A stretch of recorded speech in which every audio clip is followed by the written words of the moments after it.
Reka subire ndabahikaze mwese inshuti banywanyi bacu mukunda kandi mugakurikira amakuru n'ibiganiro tubandanya kubashikiriza kuri no mbonesha kure yanyu mukunda cyane imwe Rudende ya Isange TV mbonesha kure ibashikiriza amakuru n'ibiganiro biba bigezweho kandi biba byakura amatohoza mu bisata bitandukanye haba muri politiki mu nkino mu ndero mu iperereza mu gatekaze na muntu mu makunguye kuri ndetse n'andi makuru yose abareka ravugwa ijya nino ndabahaye mwiriwe abandi ndabahaye mwaramutse bivanye naho muherereye iri niteka n'umunezero ntangire byusubira kubana namwe banywanyi bacu mukunda kandi mugakurikira amakuru n'ibiganiro tubandanya kubashikiriza amakuru n'ibiganiro biba bigezweho kandi biba byakorewe amatohoza.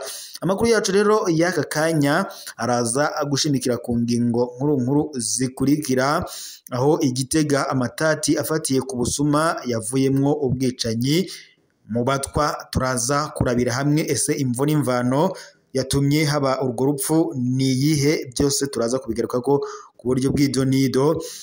Turaza kandi no kurabira hamwe kubiko biravugwa mu ntara ya Cibitoke aho umukenyezi w'umurimyi yicishijwe amahiri yarari mu murima wiwe biturutse ku mvo z'amatati byose mu kanya ku buryo bw'idonido turaza kubigarukako.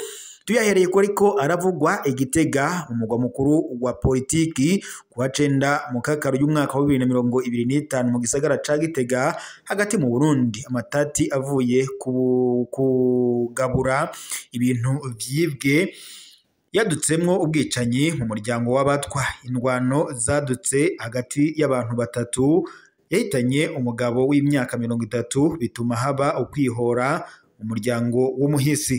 Ako kaguma kerekana amatati y'indyane ziri muri imwe mu miryango yicinyijwe. Amatati aturutse ku kugabura ibyikweka ko ari ibyibwe yavuyemo ubwicanyi ku mugoroba wo kuri uyu w'Imana ku mutumba Kibogoye zone Buhinda muri komine n'intara ya Gitega. Duniya umugabo w'imyaka ishika 30 yarapfuye inyuma yo gukubitwa biteye ubwoba. Kubwa babibonye uwo muhisi ngo yoba yarakubiswe cyane hakoreshejwe amahiri agakubitwa na Joseph Nzokirantevye w'imyaka 58 hagarikiwe n'umukenyezi wiwe Angelique Ntirabampa w'imyaka 48. Abose uko ari batatu bakomoka mu muryango w'abatwa. Izo ndyane zoba zaturutse ku kutumvikana ukuntu bagabura ivyo bari bivye. Umukuru w'umutumba Kibogoye Simeo Ntawuyamara yemereye imbonesha kure yacu ko Duniya na Joseph Nzokirantevye bari bazwi muri ako gace nk'abasuma. Ayo matati hagati yabo yavuyemwo ubwicanyi ndetse no gukubitwa gushika aho umuntu apfa nk'uko yabimenyesheje. Haciye haduka uruhagarara muri uwo muryango. Abatwa bo mu muryango w'umuhisi baciye bafata abo bubakanye bikekwa ko ubwo bwicanyi barabakomeretsa cyane. Joseph Nzokirantevye n'umufasha wiwe baciye bajanwa mu bitaro bya komini Taba aho ubu bariko baravurirwa. Ubwo arongoye umutumba Duniya yaciye afubwa kuri uwo mugoroba nyene inyuma yaho inyamiramabi ihashikiye ibisabwe n'indongozi mu ntwaro. Amatohoza y'ubutungane yatangujwe mu ntumbero yo gutanga umuco kuri ubwo bwicanyi bwabaye. Naho Cibitokeho umukenyezi w'umurimyi yicishijwe amahiri mu murima urimo amatati. Kuwa 9 naho mu kakaro y'umwaka ikiziga ca Julienne Nahaye w'imyaka 59 caratowe ku mugoroba wo kuri ubu w'Imana mu murima w'imyumbati uri ku mutumba Gabiro Ruvyagira muri zone Rugombo komine Cibitoke mu buraruko bushira uburengero bw'u Burundi. Bivuga ko ari ubwicanyi bwateguwe ufataniye isano n'amatati y'amatongo. Igipolisi catanguje amatohoza kigasaba ibyabona byose gutanga umuco.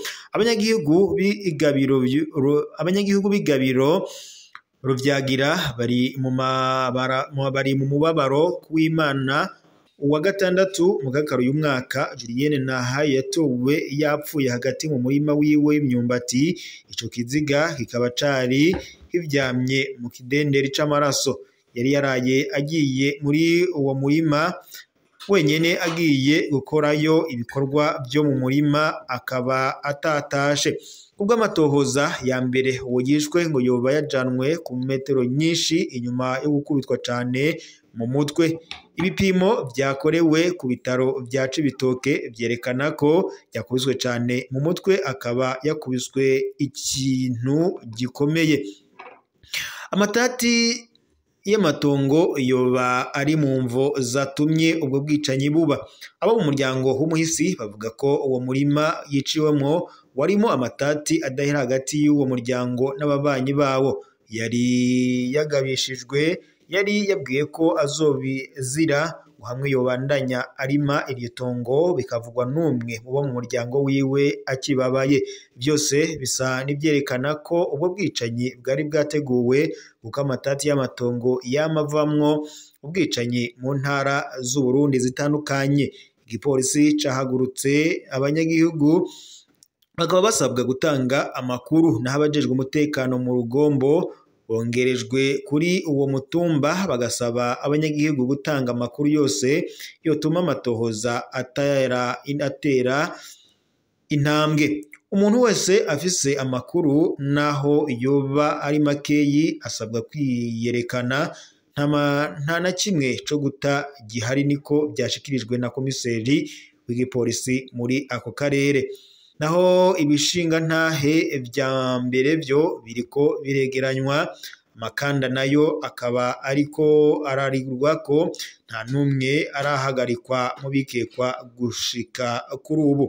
Urupfu giturumbuka rwa Julienne Nahayo rusize umuryango wiwe mu gahinda kenshi. Umuvyeyi, umuvukanyi akaba ndetse n'umubanyi mwiza yarazwi ku bugwaneza bwiwe ndetse no kwitanga kwiwe mu gukora ibikorwa byo mu mirima. Dusaba ko ubutungane bukora kandi ko abakoze ico kibi kibishe bahanwa vy'akarorero, niko umwe mu bo mu muryango wiwe asaba ubutungane.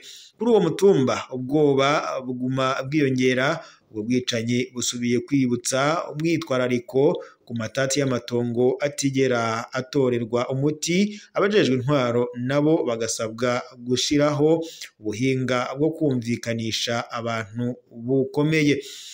Amatohoza arabandanya ariko muri Gabiro Ruvyagira ikizwi ni kimwe nta mahoro azoboneka mu gihe cose ubutungane buzoba butariko burakora vy'ukuri nkuko bitomorwa n'abari ngaho bavyiboneye.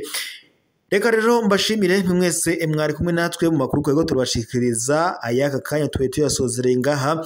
Gusa no bibutsa mu fyonde sabone ndetse na partage kugira muze muraba bambere kubona amakuru n'ibiganiro tubandanye kubashikiriza kuri no munesha ko yanyu mukunda cyane muri Rudende Isange TV. Munesha kure ibashikiriza amakuru ibiganiro biba bigezweho kandi bavyakorewe amatohoza. Reka ashimire mwese mwadukurikiraga muri mu micungararo igize igihugu cyacu cy'u Burundi itandukanye, abari mu ntara, mu mazone, mu ducimbiri vyose bigize igihugu cyacu cy'u Burundi, badukurikira bari mu bihugu bibanyi nk'u Rwanda, Repubulika Iharanira Intwaro Rusange ya Kongo, Uganda, Tanzania, Mozambique, Zambia, Zimbabwe ndetse n'ibindi bihugu byose bigize umugabane wacu wa Afrika. Ntabashije kudondora mwese ndabashimiye kuba mwari kumwe natwe. Sino kwibagira kandi abadukurikiraga bari mu makungu ya kure, nk'abari muri Leta Zunze Ubumwe za Amerika, abari muri Austria, abari muri Australia, abari ngaho Iburaya mwese ndabakengurukiye kandi ndabashimiye kuba mwari kumwe natwe. Reka roshimire mwese mwadukurikiraga muri ijya nino hatandukanye, babwire ko ryari iteka n'umunezero ntangire byo kuba twari kumwe namwe banywanyi bacu mukunda kandi mugakurikira amakuru n'ibiganiro tubandanya kubashikiriza 5 kuri 5, haba mu bisata bitandukanye nka politiki, umutekano, indero, inkino, imico kama ndetse n'andi makuru yose abari karavugwa ijya nino hatandukanye. Reka shimire rero mwese mudakwema kudukurikira mu makuru n'ibiganiro tubandanya kubashikiriza. Mbibutse mwibuke gufyonda sabone na partage ndetse mu fyonde no kuri iyo ngengeri kugira mu mwanya n'umwanya tuba tumaze gushira amakuru kuri no munesha kuri yanyu mukunda cyane ya Isange TV muze muraba bambere kubona notification zijyanye n'amakuru yose tuba turiko turabashikiriza. Reka mbe bashimiye rero kandi bimwe mwese mudahwema kudukurikira mu makuru y'ibiganiro tubashikiriza. Aya kanya tubaye tuyasozere ngaha, turaza gusubira mu makuru araza kubagezeko mu masaha akurikira. Namakuru yacu rero nagasaga aya kanya, reka tube tuyasozere ngaha, turaza gusubira mu makuru agezweko.